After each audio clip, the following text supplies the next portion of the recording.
ఎన్నో ప్రత్యేకతలతో విశేషమైన క్రేజీ కాంబినేషన్స్తో నిర్మించబడ్డ భారీ తెలుగు చిత్రం ఈ ఆఖరి పోరాటం చిత్రం.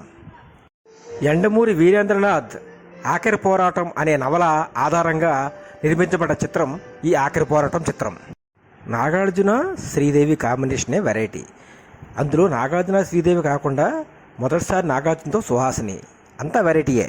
అప్పటికే హిందీలో దుమ్ము రేపుతున్న విలన్గా అమరీష్ పూరి గారు ఈ సినిమాలో నటించడమే కాకుండా విలన్గా డబ్బింగ్ కూడా చెప్పడం ఇంకా విశేషం.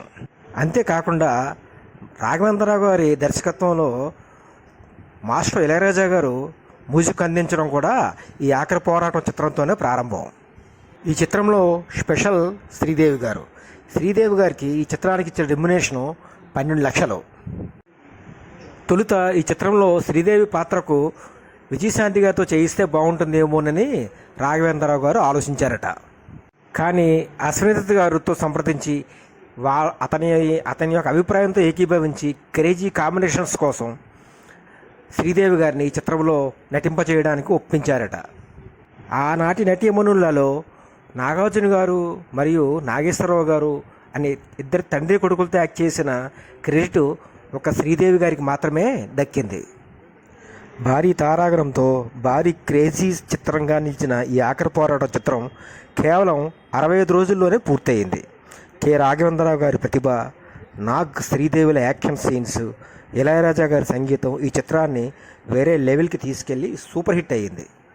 అంతకుముందు చక్కని ప్రేమ కథా చిత్రాలలో నటిస్తున్న శ్రీ నాగార్జున గారికి ఈ ఆఖరి పోరాటం చిత్రంతో చక్కని మాస్ యాక్షన్ క్రేజ్ వచ్చిందని ఈ చిత్రంలో చెప్పవచ్చు. సుహాసిని గారు సెకండ్ హీరోయిన్గా నాగార్జున గారికి చక్కగా నటించారు. పురుష ద్వేషిణి అనే పాత్రలో సుహాసిని గారు చాలా చక్కని నటన ప్రదర్శించారు. ఇక ఈ చిత్ర విజయం విషయానికి వస్తే స్లాబ్ సిస్టమ్ వచ్చిన తర్వాత మొదటిసారిగా 29 కేంద్రాలలో డైరెక్ట్గా 50 రోజులు ప్రదర్శించబడ్డ తొలి చిత్రం ఈ అక్కినేని నాగార్జున గారి ఆఖరి పోరాటం చిత్రం. ఇంకా ఈ చిత్రం 6 కేంద్రాలలో డైరెక్ట్గా 100 రోజులు ప్రదర్శించబడింది. షిఫ్టులతో ఇంచుమించు ఒక 40 కేంద్రాలలో సద్దినోత్సవం జరుపుకున్న చిత్రం ఈ నాగార్జున గారి ఆఖరి పోరాటం చిత్రం. ఇంకా విజయవాడ, హైదరాబాద్ కేంద్రాలలో షిఫ్టులతో సిల్వర్ జూబ్లీ అంటే 175 రోజులు ప్రదర్శించబడిన చిత్రం ఈ ఆఖరి పోరాటం. ఇక పాటలు చూస్తే స్వాతి చిన్నుకు సందె వేలలు అనే పాట, అబ్బది సోకు సంపంగి రేకు అనే పాట, తెల్ల చీరకు తకదిమి అనే పాటలు సూపర్ డూపర్ హిట్ సాంగ్స్.